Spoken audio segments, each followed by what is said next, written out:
I actually just looked up Wendy Day. Sounds like she's a music mogul. She's in the game since 1992. It says so. She knows what she's doing. Bro, she did Cash Money's deal. She did Eminem's. I don't know if Oh she did wow. Eminem's deal, but she started the Rap Olympics. She did Master P's No Limit deal.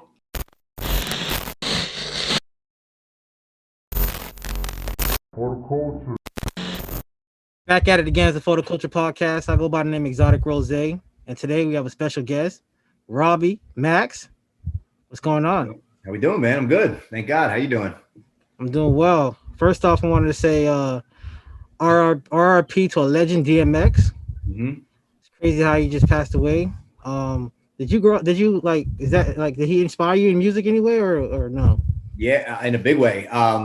I didn't really do music until I was out of high school. So, as an artist, it wasn't not that he didn't inspire me when I did start doing music, but I grew up on DMX, like as a consumer. And he was one of my favorite artists, unfortunately. It sucks, man. He was the truth. Like I remember begging my mom to get me, and then there was X, the album. And I listened to it religiously for months and months, like on repeat. And I was just so intrigued by it. Was just like charisma, his energy. There was a lot that he brought to the table that is going to be missed heavily, but inspired many that are doing it today. So it's a big loss. I agree. Let's start from the beginning since it's your first time here. For sure. Let's start from where are you from? I am from. I was born and raised in Westwood, New Jersey. So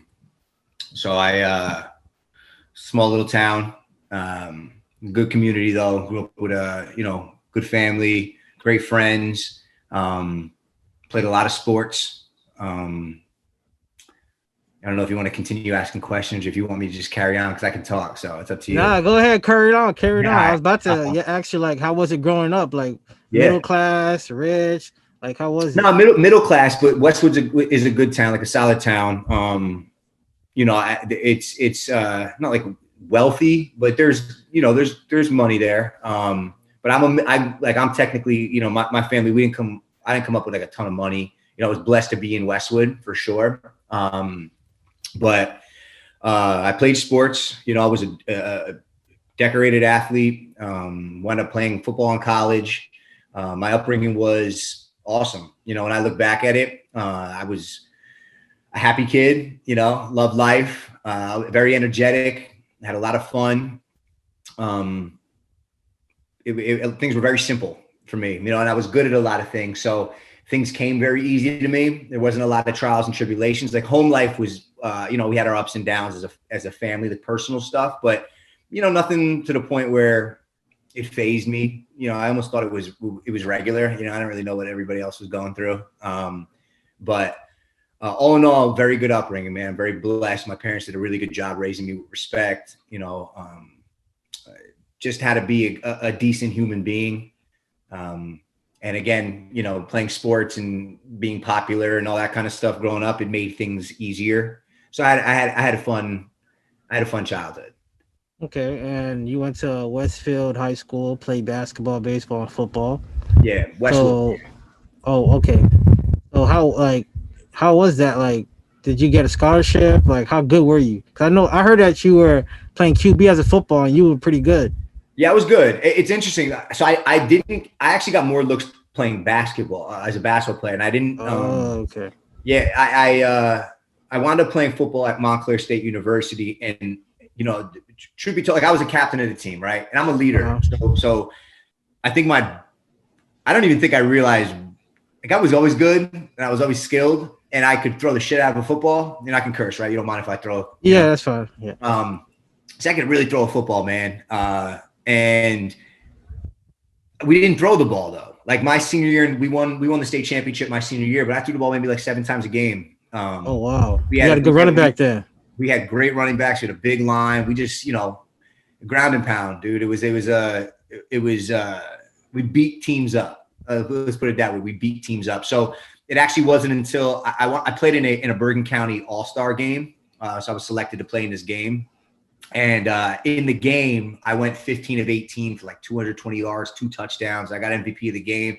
And that's where people were like, what the hell? Like, I think they knew I could throw the ball, but nobody really got to see me do it to the level that I was capable of doing it at, you know? So the offensive coordinator of Montclair State happened to be at the game, and they pulled me off to the side.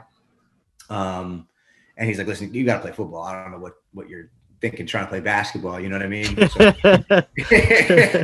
come play football. And I wound up going to Montclair. I sat out my freshman year, and I went into spring ball, had a really good spring ball. And I've had neck injuries, and my head wasn't in the right space. I wound up stopping into my sophomore year.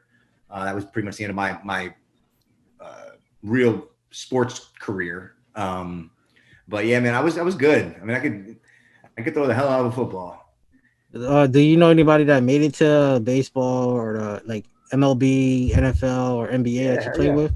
Yeah. So the most known out of Westwood is BJ Raji, who played for the Packers. He was the defensive lineman who, I don't know if you remember or not, but he intercepted. It was against the Bears. I don't remember who the quarterback was, but he intercepted I think it was like a dig across the middle, or I don't know what it was, but he jumped the route and scored, and then he did the dance, and he was. I think I remember that. Was that the same year that they won a Super Bowl? The year they won the Super Bowl. So he was in the State Farm commercials with Aaron Rodgers doing the dances. Okay. So he went to Westwood, and I played ball. His brother as well, Corey, who was an unbelievable basketball player, and he went to Boston College. We also had Kevin Sampson, who played for the Chiefs. We had Ian Sample, who played. I don't think he made it to the NFL, but he played at Hawaii. Ramel Meekins was an amazing football player. He played at Rutgers and played a little bit. I think he had a year with the Colts. Okay. Surprisingly, we were a small school, but I don't know, something must be in the water, man, because we got some guys. You guys got some legends coming out of New Jersey. Yeah, we do. Okay. All right, and then your dad was a drummer. I didn't know that.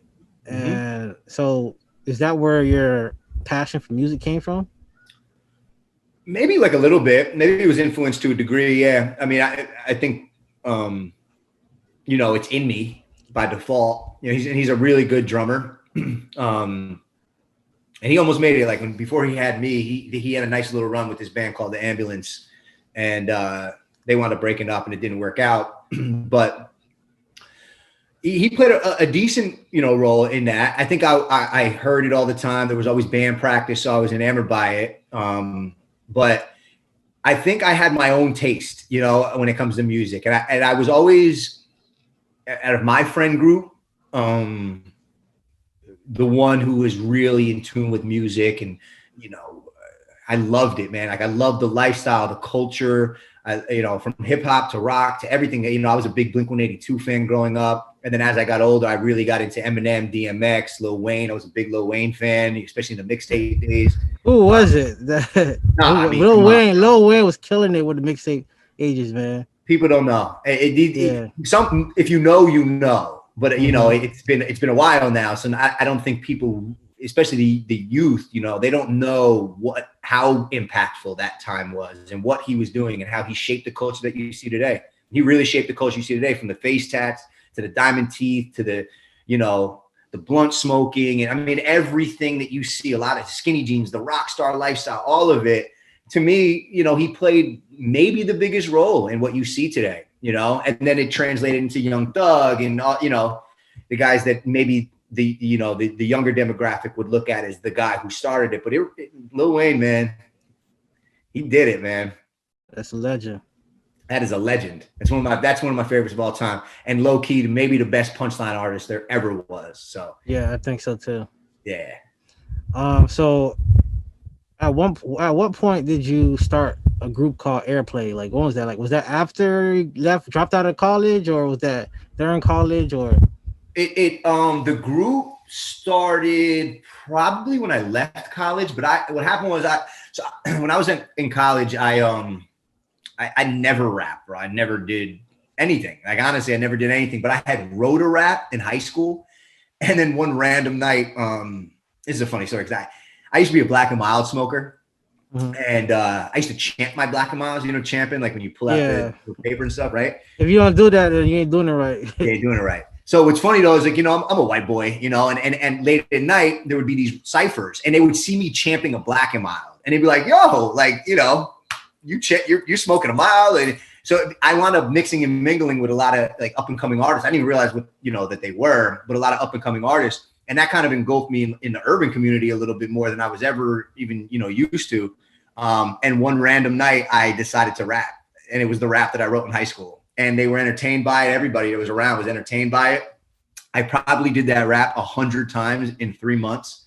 Just, it was all I had. And the second I started, well, what else you got? What else could you do? Because I was being pulled around to, yo, listen to the white boy. He got bars. You know what I mean? It was like that. Uh-huh. And I wound up writing, and I just got after it. And by the end of my freshman year in college, I had a folder like this, just bars, right? I mean, to everything, every instrumental you could imagine. Just when, I got after it. I created a MySpace page, put music up. And all of that after about a year and a half, 2 years, got me over to the Booga Basement, which is a legendary studio. It's where the Fugees did the Score album. I came up under that family. I was introduced to my man Keith, Mr. Wonder, who, honestly, man, one of the most talented producers I've ever been around. Probably the most talented producer I've ever been around. And he mentored me, taught me a lot of what I know musically, helped me understand music in a bigger way than just rapping, how to really make music, especially coming up under that family, the Fugees. It's legendary music. So I got in the throes of their situation. I would work with them for maybe like a year, and then we created the group. And the group was myself, Wonder, and a girl. Her name was Bianca. And we put out a little project. It was cool. And at the time, not everybody was doing music the way, like, it's not as it wasn't as accessible as it is today. So, I was very unique. And especially being a group with a white boy, a black guy, a white girl, it was a unique dynamic. And we got a little bit of attention around the area. It fizzled out though. The girl wound up doing her own thing. I stayed. And then that's where I eventually, dove into doing my own solo thing. Do y'all all still keep in touch or no? Yeah, me and Wonder are close, very close. And I haven't talked to Bianca in a minute, through social media, I guess we'll pop in, but it's been years at this point. But no, me and Wonder are very close. And a lot of the guys that I came up with at the studio, we're all still very close. They stay in touch, work together. A lot of us are doing our own thing in many ways, but we rock heavy. All right. So you're still paying student loans. So what's your thoughts on school? Do you regret dropping out or? No, I do not regret dropping out. And it's all circumstantial. So, I don't think I can speak for everybody, but I can speak for myself. When I went to school, it was the thing you do. You go to you finish high school, you pick your college, you pick your major, or you go undecided and then eventually figure it out. I think I was like honestly making other people proud more than I was even making myself proud. It was kind of what I thought I just had to do. My 2 years at Montclair was a whirlwind though. I was not focused. I was all over the place. I wasn't a great student. I always tried to work in the system, and then eventually I realized that I was paying for something unnecessarily. And that's when I decided to drop out and chase music. I mean, music is what I had without there being like, well, why are you not going to school anymore? That was the thing I had, and I ran with it. And it slowly but surely just kind of became what it became. And, that's what happened. But no, I mean, it's all circumstantial. If you have it in your mind that you want to be something and going to school teaches you that, and you learn and you're really there to learn and you have a plan and you understand, okay, I am going to have some sort of debt unless you have the finances to, take care of it in the moment. But most of us take out loans. And unless you have it mapped out and you're firm in it, and it's hard at 18, 19 to have that. But if you do, go for it. I think it's important. Education is super important. But I think education comes in many ways. I don't think it's isolated to a school or, to a college. I've learned personally more from life and just mixing and mingling and networking and meeting people and my own trials and tribulations, personal research, So again, it's circumstantial, but I made the right decision for sure. I agree with you on that somewhat because I'm still in school. I'm about to graduate, and I feel like I learned more doing it on my own than actual school. So I think the school system of how they educate people needs to change. Unless you're going to school for like a doctor or a lawyer where you need to like certain things like that because you need to. I'm not going to want somebody operating on me if they don't know what the hell they're doing or Yeah, representing no, me. for They sure. don't know. Yeah, exactly. For sure. So yeah, so in that world, I think they need to change some things. They definitely do. I mean, even the high school curriculums, like these are dated curriculums. You know, it isn't. Looking back, man, they should be preparing kids in general for life, man. Like life, like what's life? Why are we not being taught how to pay bills? Why are we not taught, what a mortgage is? Why are we not? Why are we not told what taking out a college loan is and what that entails and the importance of understanding interest and principle and you know, it's one of those things that if I had it my way, I would flip the school curriculums and what's the system in place upside down completely.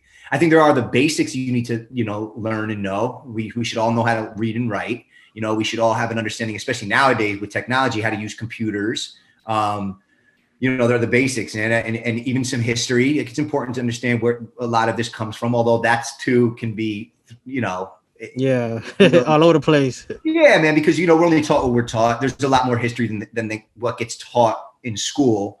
But Mhm. it's important. I do believe that. And then I'm into like biology and understanding chemistry and how the world works. And there's little bits of that. But beyond that, man, we should be taught how to when we hit 18, 19, how to be ready for it to a degree. And I don't think we are. I just don't. And I think even nowadays it's even harder with the same system in place and these in our hands, especially when you're young. It's confusing. It's confusing, and they think they know. These kids think they know, and a lot of them can figure some things out. But when it comes to life, it's deeper than that. I agree. Yeah, and I think they do like a class before you sign up for the loan. Or I don't know if they do this anymore, but when I was at uh when I first my first year in college when I took out a loan, they did a class for like a 1 day class, but I think it was like 2 hour, 3 hour class. Mm-hmm. And then yeah, after that, I don't see them doing that no more. Where they show you what the loan means and I didn't like even they know there was a educate you. class. Yeah, I didn't see no class. I was forced to take it, but nowadays I hear people take out loans and all they do is go online to their web portal, and just click accept, and that's it. It's wild, man. It's a business. I mean, I don't want to get too in depth. I think I think if you think about it, anybody can understand what's going on. It's a business, and it is one of the most lucrative businesses there is. Universities, colleges, it's big business, and I don't know if the education outweighs the business, and I think that's the disconnect, Yeah, um, in my opinion. true. All right, so you played in a movie and you was playing an FBI agent. Yeah. So how was that feeling being in an acting role? It was cool, man. I would like to do it more. It kind of fell into my lap. It was being directed by a buddy of mine, Eb Friday, and I had a few other, my peers that were auditioning for it, and they just thought I'd be good. If anybody's seen my music videos and just how I am on social media and how I interact and do my motivational stuff, I have a lot of energy and I'm good on camera. I've always been very comfortable. So it was just an opportunity that got thrown my way. So you should try this. And when I went there, it was like, yo, you'd be a great FBI agent. So, and let's do it. You know what I mean? And I ran with it, and it was a really great experience. There were some awesome actors that were in it. I didn't get to meet everybody because everybody shot on different days, but I had a lot of fun. I had a lot of fun doing it. It was something that I still to this day get hit up about. And I would love to do it more, man. I would. I've taken more of an initiative to do more behind the scenes stuff. We can get into all the stuff that I'm working on now when the time comes. But and I took a little bit of a step back from the look at me and wanted to shape some things business wise and just learn a little bit more and financially become a little bit more stable. There was just a lot that I needed to get focused on in my head and everything. So one day maybe I'll get back into it. But it was a great experience, man. Actually, since we're on that topic, I wanted to get into that. So you had a deal that was like like 4 years ago. You had like a deal that was like life changing on the table, and it didn't go through. Um, and then you stopped being an artist. Can you go into more details to like what was the deal? Like, Yeah, for sure. So I had a song called Pretty Thing. And this song got some spin on the radio. And at the time I had a couple videos that were playing on like MTV Jams. And, there was a little bit of we had some momentum. And we dropped a remix to Pretty Thing in January of 2017, I want to say it was. And it hit, like people really gravitated to it. They really, really liked it. And at the time, from an artist perspective, like I'm not a DJ, I'm not a producer. I was an artist. To drop a record like this, anybody can check it out. It's on Spotify. I might want to redistributing it between me and you, but it's on Spotify because it's a good one. And I want to. You might as well. Yeah. I have ideas, but it's a good record, and it started to gain attention. Like I already had a little bit of attention, and people were asking a lot about who and what I am, because what people were most interested in was I'm a great performer. Like I'm a phenomenal performer, and I love being on a stage. Like same concept, being on camera and stuff. Like that's really my bread and butter. They give me a mic and let me just kind of own a room. That's my thing. And when the song dropped, I had certain people that were reaching out to me. That were already in the throes of, conversation, just what we could do and, whatever. And I wound up getting introduced to a woman and a guy who were starting a label, an independent label. And the consultant in their situation was Wendy Day. And Wendy Day is a monster in the music industry. Anybody can do their research on Wendy Day. She was a part of some of the biggest deals in hip hop history. And I felt like this was pretty much everything that I've been working for.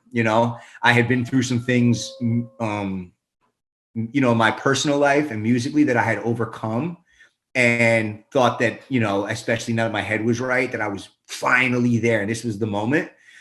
And what happened was, being that there was going to be a budget and a rebranding and a lot of, conversations about how we were going to launch this and be the A artist, I was told that they asked me basically like months down the road. So I stopped everything I was doing for this situation. I'll leave it there. I stopped. And we had a thing going, me and my guys. And so by stopping, I stopped releasing music. I stopped music videos. I stopped everything to gear up for this is what I've been working on type thing. And what happened was, months into it, they asked me if I could do certain styles of music that it's just not who I am. And I remember names specifically like Trippie Redd, at the time X, and they were asking me like, yo, could you do this? Could you do that? Now, realistically, I could. I can make a lot of different kinds of music, and I had the capabilities of doing it, but it's just not who I am. You know what I mean? And I didn't want to go that route, especially at the time I was, 27 or 28? I'm like, I wasn't a kid. I wasn't really trying to go that route. I wanted to have a professionalism about everything that I was doing, and I wanted it to be a certain kind of focus. And that was what we were gearing up for. That was the conversation that everybody knew what I was and what I was trying to do, and everybody was on board. And that kind of created a little bit of a disconnect and like a friction. And about 2 months later, after the dialogue changed, just, things happened, and 2 months later, I got a call from Wendy while I was pulling into work, because at the time I was still working 2 jobs. And she told me, my wife needs to go. So she told me that, listen, I think it'd be best if everybody goes their separate ways. From what I understand from them, they're questioning things, and what I know about you, I don't think this is going to be the right situation for you. And at this time, they hadn't invested any money into me yet. And it was pretty heartbreaking, bro. Like, I'm not going to lie. I was really ready for this, and I would have crushed. There's no doubt in my mind. Especially with the financial backing, you know, that's pretty much what I was working for. And I felt like an independent label, I could be a part of something where I could grow with them, as opposed to a major coming in and kind of shaping everything that I wanted. I was really excited about it. And Wendy really held it down for me too. I mean, she said, you know, I'm one of her favorite artists that she'd ever, you know, talked to, and people. I think it was more like the people, one of her favorite people that she'd ever worked with and talked to. And that was, I hold that dearly, because she really is a savage in this game. And it hurt. I did 2 more shows. After the second show, I just didn't have it anymore. Like, I was tired. I've been, a lot of the industry is crazy, man. The music industry is wild. I've been thrown for so many loops, and a lot of broken promises over the years, and just ups and downs, and people in and out of my life and all this stuff. And I just like, I need a break. I really need a break. And I was emotional about it. And I told my guys, I had a bunch of guys that, you know, were a part of our crew. And I told them, like, I need some time. And once I said that and I took my time, it slowly just became, everybody kind of just did their own thing. And I'm still very close with, you know, pretty much everybody in the crew. And we all still work together. Like, you know, DJ Lil Bro, who I manage, he was my hype man at the time. You know, my cousin Tommy, he's a sick artist, phenomenal embroidery. He's ridiculous. You need your hats done, you need gear done. He's the best. There's nobody better, you know? So everybody kind of did their own thing. My man Dub is a phenomenal director, does movies and his own music. And my man Plan B's down in Atlanta, and he's a producer. Everybody kind of is doing their own thing now, but that's what separated a lot of what was happening and what we were doing. And then I left the music industry, bro. I just left. I wound up doing other business, was working in the city for a cannabis incubator. And I kept writing. I've been writing. I wanted to figure out how I was going to, this is my love, it's my passion, you know, music. I love it. But I wasn't just going to do it. I wasn't going to run around like a chicken with his head cut off anymore. I mean, I wanted to get shit right, and I wanted to be focused, and I wanted to understand the layers of how it all works, so none of this stuff would happen again. And that's kind of what's got me to this point. It's been 4 years, which is insane. I mean, this music game, I'm not in the music game, but from everybody I interviewed and spoke to, it's pretty savage. It'll eat you, chew on you, and then spit you out. Like you're like, all that time and energy you put into the game is like, it's just part of the game, I guess. It is. It's part of the game, and business is business. And it's not even just the music industry. Like, the music industry is definitely cutthroat and tough, but like, business is business, and it's not anything to play with. You know, and when you got people who understand business, they also know how to manipulate the business and how they can, you know, take advantage of those that don't know the business. And I think it's just business. I don't think it's malicious and there's ill intent. There's no doubt, but it's business. You know, it's on you to understand it. It's on you to learn how to have your conversations the right way, and how to own those conversations and handle your business. You know, if you get what you negotiate. And I think that that's one of the major things that I've learned over the last 10 years, is that you get what you negotiate. I was so focused and so in love with being an artist that it crushed me, because I was only thinking I'm going to get a deal. I'm going to get a deal. And that's what my goal was. And now, you know, I just understand the layers of the business and the importance of ownership. And if you are going to do business with somebody and you know, like, I have an artist that signed to me, Nate Willette. And, you know, I broke it down to him. I was like, listen, it is business. But if you want me to invest and you want me to handle certain things and do, you know, we got to come to a common ground. And it's very simple. We're going to talk about it. We'll have lawyers talk about it. We'll figure it out. And then everybody holds themselves accountable, and it is what it is. But I want to give people, artists specifically, any creatives, an opportunity to work with somebody like myself and people that I work with, and have transparent conversations, and have, you know, real dialogue, and be given an opportunity that they're comfortable with, and not pull the wool over anybody's eyes. What is what is, what can be worked out is what can be worked out. And, we move on from there. But it's a wild industry, dude. Yeah, that's crazy. I actually just looked up Wendy Day. Sounds like she's a music mogul. She's in the game since 1992. It says so. She knows what she's doing. Bro, she did Cash Money's deal. She did Eminem's. I don't know if she did Eminem's deal, but she started the Rap Olympics. She did Master P's No Limit deal. Oh wow. She's been a part of some of the biggest deals, if not the biggest deals in hip hop history. So when I did my research on it, and she took a liking to me, like I'll never forget. One of the coolest compliments I ever got, man, was when there was a dinner that we did out in the city. And, it was me, the label, and Wendy. And the idea was that Wendy needed to get to know me to get a feel for if I was good, if I was the guy, Mm-hmm. And the dinner was 5 hours. And about 2.5 hours in, I went to the bathroom and I came back, and I guess they talked. And Wendy looked at me and she said, listen, I've been around a lot of artists, and full transparency, I typically don't work with white rappers. I just don't. The only ones I've ever worked with was Eminem and Machine Gun Kelly. If I'm not mistaken, she might have gotten him out of his Bad Boy deal, but don't quote me on that. I did, but something along those lines where she helped Machine Gun Kelly get situated. And she said, you're going to be the third white rapper that I've ever worked with. And she goes, you're a home run, and it really, like, man, I'd say that was amazing to hear. And, and especially from somebody of her caliber. And we still stay in touch to this day. She's a friend of mine. I've turned to her for reasons, things questions that I've had about things. And, I don't want to bother her. She costs, man. She's not cheap. You want to go work with Wendy Day. It costs you a pretty penny, but it's worth every dollar. It really is. And, one of the best things that came out of that situation was my friendship with Wendy. Just knowing that I can reach out to her and have a conversation, it's really dope. Dang, wow, that's good that she gives back to you and everything like that. Yeah, man, it's good. It's the way it should be, and not everybody's like that, but she's a real one. She really is.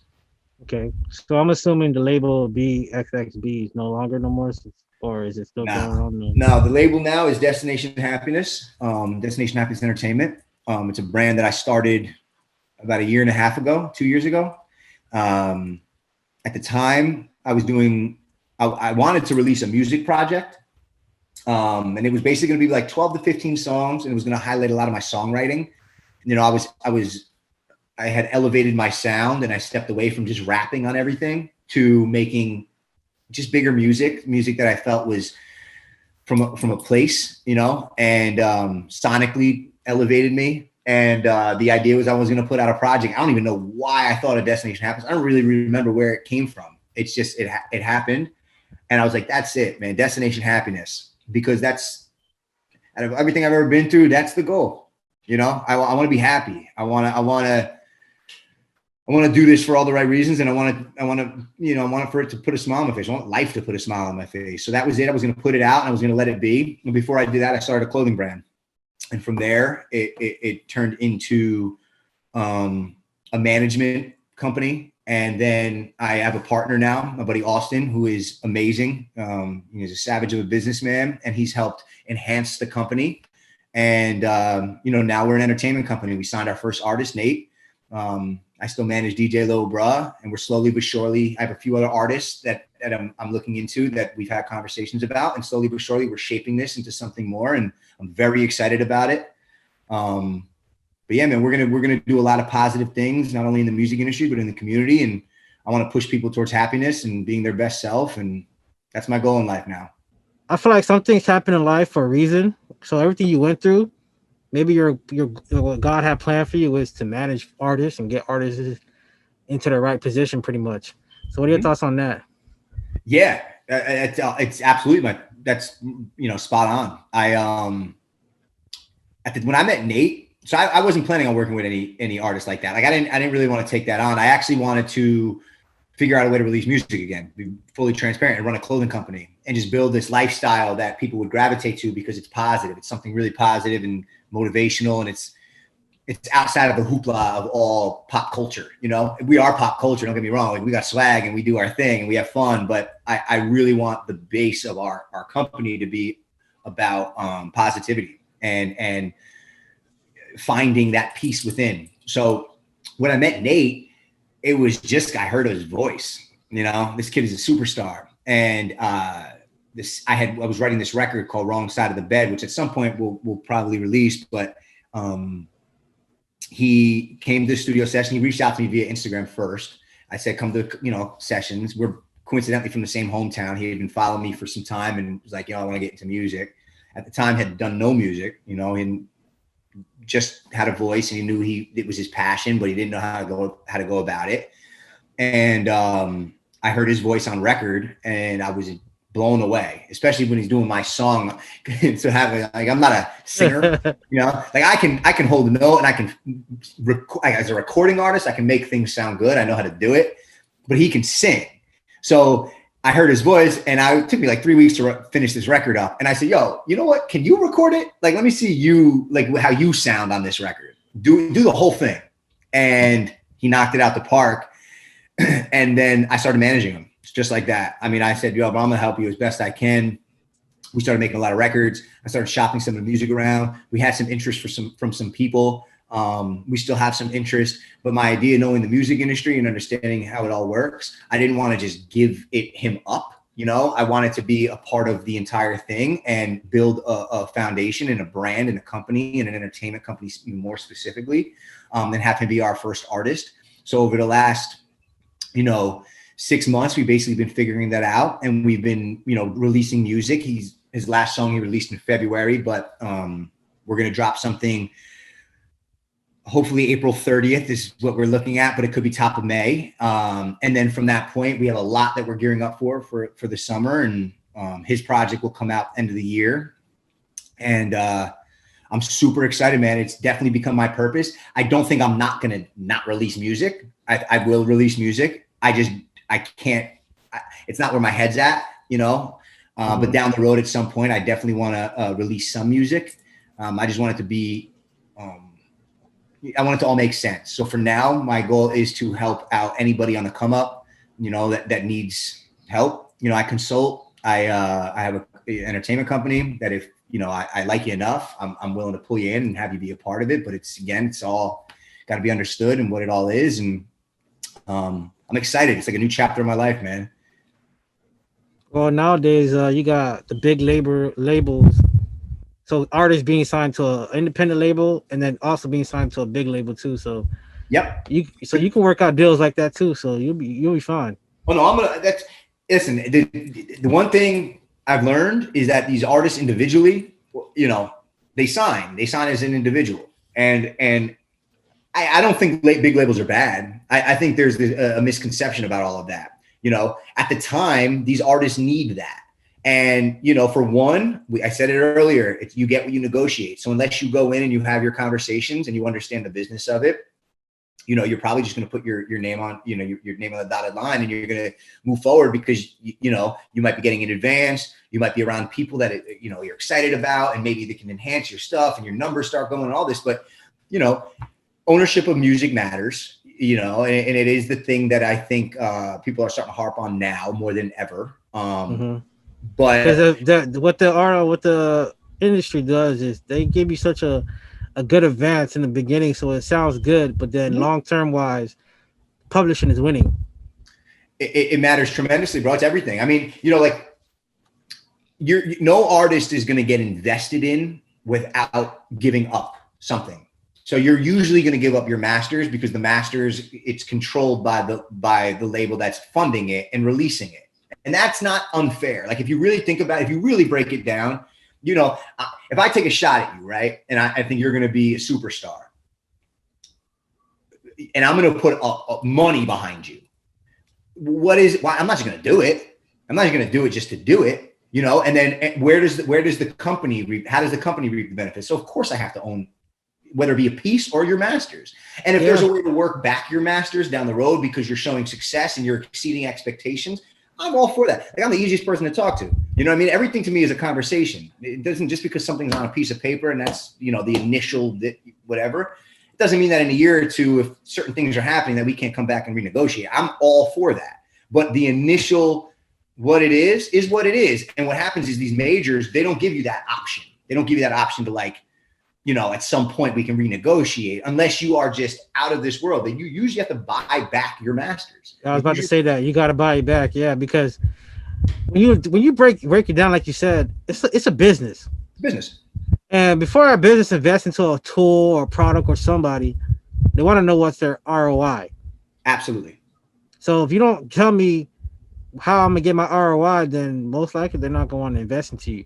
No, and if they do, then I'm gonna say this is how I'm gonna get my ROI, because I know I know or we know as a company how we're gonna get our ROI. That's how it is. And if that's the case, then there's not really much of an argument, because technically you are you know, in a position where you need the backing and you need the push, and maybe you don't know how to do what you're going to be doing. Where the younger demographic is really winning now, and just maybe not even just younger demographic, but just in general, is social media. They're figuring out how to gain followers. So they have the return on investment is based on that more than it is an actual dollar and how I'm going to make my money. It's that, okay, there's this platform that they have by default because there's X amount of people that are following them, and those people that are following them, there's money there. There just is, you know? So a lot of what people are doing is creating digital currency technically, you know? And I was about to say that. It's kind of like digital currency or asset.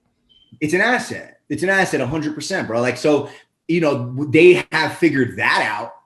A lot of these artists have figured out how, and you know, just a side note, I think that's why there's a lot of antics, a lot of extraness, you know, a lot of what can I do to get attention that, you know, I understand why they're doing it. It might not be my thing. It might not be how I choose to operate, you know, but if a kid gets a tattoos all over his face and says, yo, I'm going to be an artist, I actually understand that that's going to pull attention. And maybe they have a plan in their mind that's going to get them followers with that.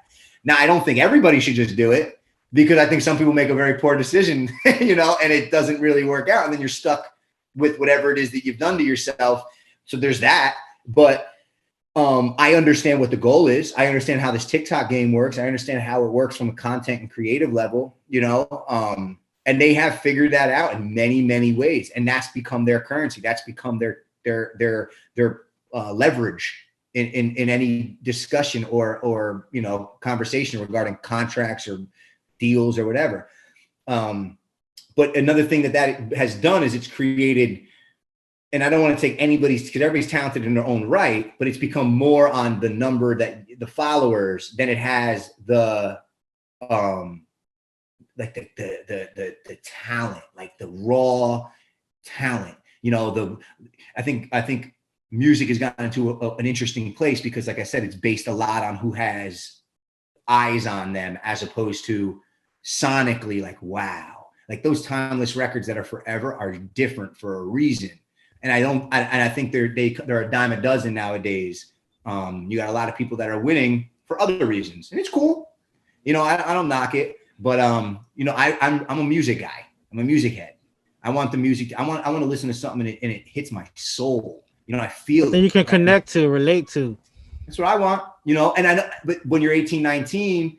You know, you relate to, I want to have fun. I want to enjoy myself. I want to get lit. I want to do this. So there is a connection. And I get it. Because we're talking about Lil Wayne and Eminem and DMX. And, bro, they were wild, you know? Yeah. They did a lot of shit that we were interested in for reasons outside of the music. But back in the day, you could be talented and a label would take a shot at you differently. You know, they'd be like, oh, no, he's a moneymaker, you know, or she's a moneymaker. They got this. You know, oh, I see it. I get it. That's what I saw in Nate. That's what I see in Nate. You know, he has a voice and he has a look, and there's a thing about him that I was enamored by, bro. Like, I was excited about it because it kind of brought me back to what I think music is, what the root of it, you know? And so, not to say that I wouldn't take on other artists that do it differently, but I just got to get to know you. I want to understand it. I want to know you know what you want and you know what you're doing. And on top of that, you know, you're a person. not just like a, just trying to do it and get attention. And, I'm not into all of that. I watch it, but I'm not into all that. I mean, nowadays you got the kids or people, they'll start off doing a funny video and Yeah. then go viral for that, do the videos, but then transition slowly into music too. It 100% works. Like that, the girl Addison Rae, she's huge on TikTok, one of the biggest TikTokers there is, and she just dropped a song. It's because what do you do when you have the following? You create things that are going to create more revenue. And the music industry you can make money in the music industry. She's making more money in music than people that have been doing it for a long, long time. And it's not based on, the song's cool, but it's not based on, wow. It's based on she's got an likability. Yeah, they like her. The following, yeah, they like her. They're interested. It's a whole new game. It's a very different game than when it was when I came up. I came up in the like 2009, 2010. I came up when I remember Instagram being like it becoming. I remember Instagram when it happened. You know what I mean? I was a part of all of that. So it's just a different game. You have to adapt. I'm not like stuck in my ways. I learn a lot from these kids. I really do. I learn a lot from the youth. I study where the game's at. I have to, as a an entertainment label owner, an entertainment company owner. Even just culturally understanding how certain fashion should go, and launching my own clothing and stuff. I have to be in tune. So I love it in many ways, but I am who I am, and I have my thoughts on things and what I like for sure. Yeah. I mean, I'm pretty sure Nate's probably tell you a couple of things like, hey, I think we should try this because he looks at it different from you because you're older. 100%. Absolutely. Absolutely. One thing that I know for sure is that everybody knows themselves better than the next person. Nobody knows you better than you know you. And that's a fact, no matter what. So I don't want to take you away from what you are. I think there are situations where, like I'm not going to use Nate as an example, but like in general, there are situations where you see something in somebody and you understand the depth, and it maybe does come from a mature aspect, like because I've been through what I've been through, because I've seen it how I've seen it, and I know you're young, but let's think this is where you could go if you did this. And I think that's just as important as your mindset and where you want, because mentorship in the music industry is like a lost art. And I know I do this. I do it for many artists. I help out a lot of guys just with advice, and they take my advice because I'm giving them the real and what's possible if you separate your complacency and your thoughts. There is something bigger, and maybe it pushes you to do something even more than what you have in your mind. But again, I mentor only because I get to know you. I don't just throw my ideas your way and that's the end of it. I get you, I hear you, I understand you, and then I say, okay, well, here, boom, this is what I think you should do. And then I help you in life, because I always want to make sure that with all the insanity that you're going to be dealing with, that you keep a level head and that you stay focused, because that's really what's going to wind up, as you get older, especially going to take you there and have you become differently, not just financially stable, but mentally stable, Okay. All right. I did want to bring up this topic too. Do you still believe that there were ghosts in your parents' home back in the day? Yeah, I do. I definitely do. When we moved in, it was a one floor ranch, and we built up on it. So there was it wound up being 2 stories. But when we first moved in, we went downstairs in the basement, and there were all these articles of I guess like the couple that lived there before and their family, and how they were in war, and it was wild. It was eerie. You know what I mean? And then through my years there, we would God bless you. Through my years there, we would hear footsteps. Doors would open, things like that. But it was probably just the wind, with the window open. But yeah, I mean, I'm not like a big believer in ghosts and all that. I do believe in spirits and auras, and I believe in that kind of stuff. But it's like more of a thing that I latched onto when I was a kid than anything else. Yeah, I feel you. I remember when what was that movie called? I forgot the movie name with the guy used Sixth to Sense? chase the person with the knife. Which one? You're talking about the Halloween? Yeah, no, it wasn't. That wasn't a movie name. He was wearing Scream? like a white. Yeah, Scream. Scream. Yeah. I used to think sometimes he was in my room when I was a kid when I used to watch Oh that. yeah, dude. That scared everybody. That movie shook everybody. Yeah, then my dad used to be like, "Don't worry about it. Don't worry about it." He's like, if like make me not scared and stuff like that. But that used to scare me when I was a kid. Yeah, for sure. I think it scared everybody, bro. That mask was wild. And then everybody went as it for Halloween, so it didn't help. Yeah, they need to make a new one now. Think about it. Um, so you were also on Hot 97. You was performing with Machine Gun Kelly, and Waka Flocka. Mhm. How did that happen? Hot 97 happened. DJ Drewski, was a friend of mine. He dropped Pretty Thing. So Pretty Thing is what spun on Hot 97. And Okay. he just put, like I said, we were moving. We had a lot of momentum. There was interest, and he liked the record. And it spun every Sunday for a few months, which was really dope. Machine Gun Kelly happened because my man Mikey, who owns a Stronghold shop in Bloomfield, and Roselle as well.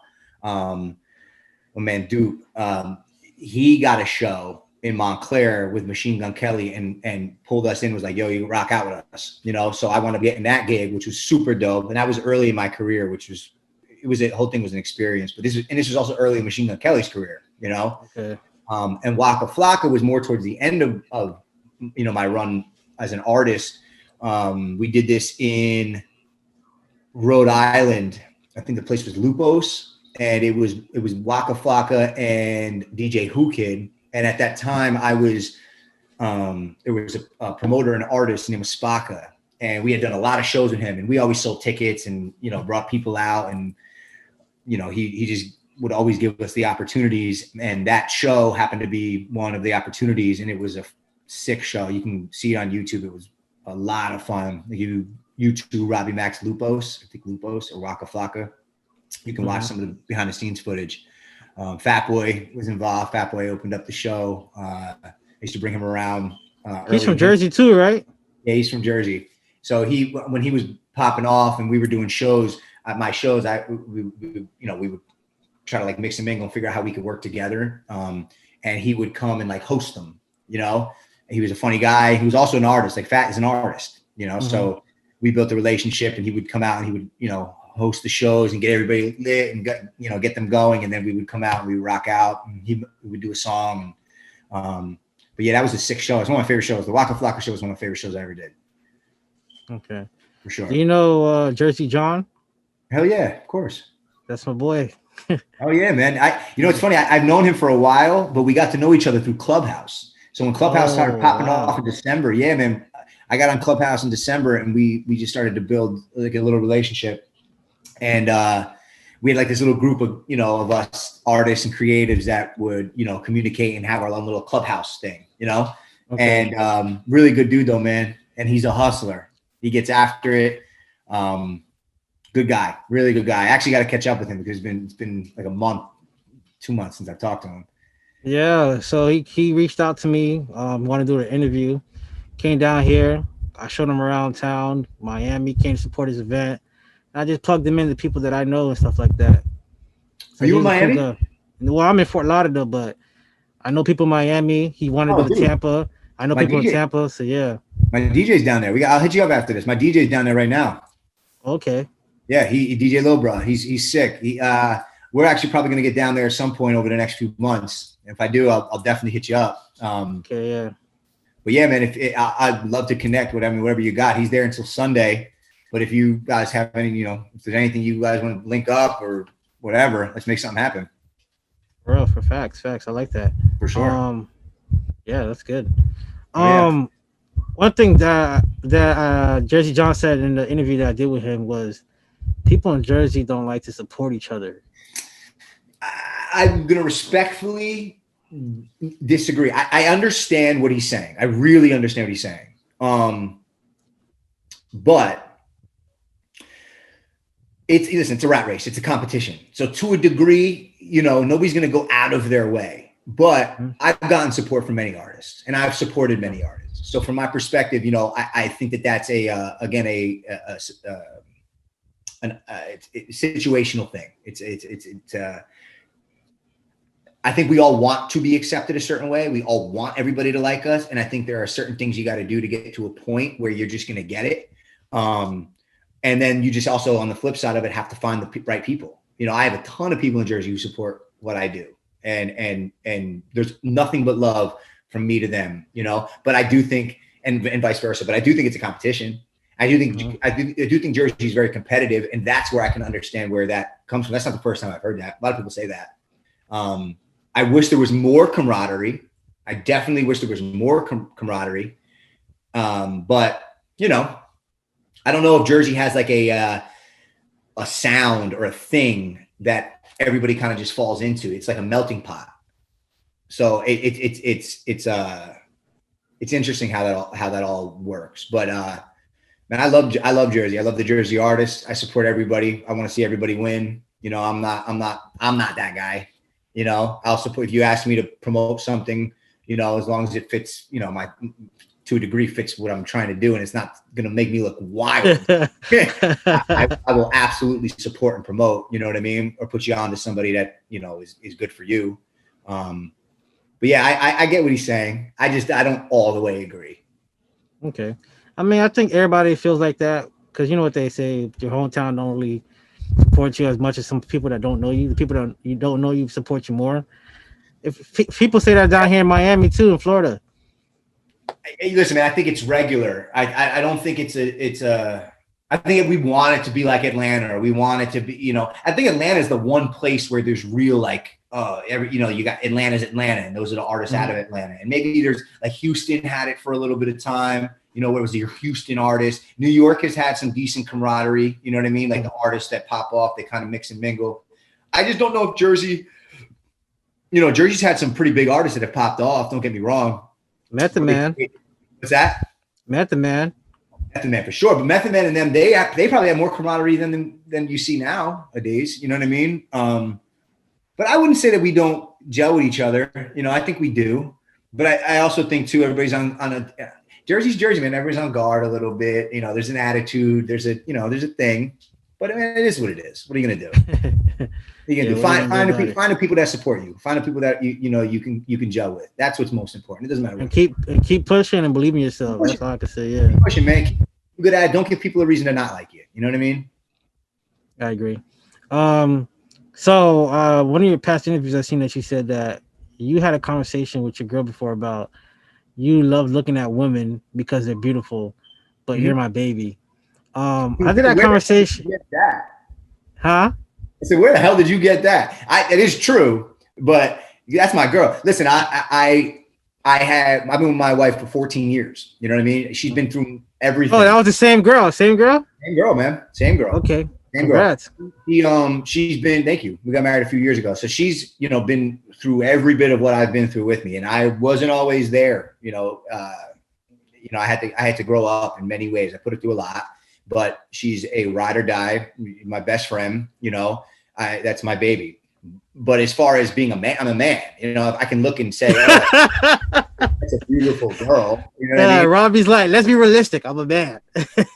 Listen, I think it'd be unfair to say that girls don't do the same thing if they see a good looking guy or so.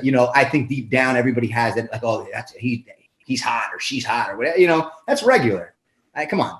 But no, like when you get a good one, you make sure you keep them, and I got a good one. That's good. How did that conversation go with you? Because some people are like the girl don't want to hear all that. Like, oh, I don't want to hear all that. Or you like another girl and that. She's cool with it. She's cool with it. She's right here. She's cool with it. She gets it, man. Like we've been together for so long.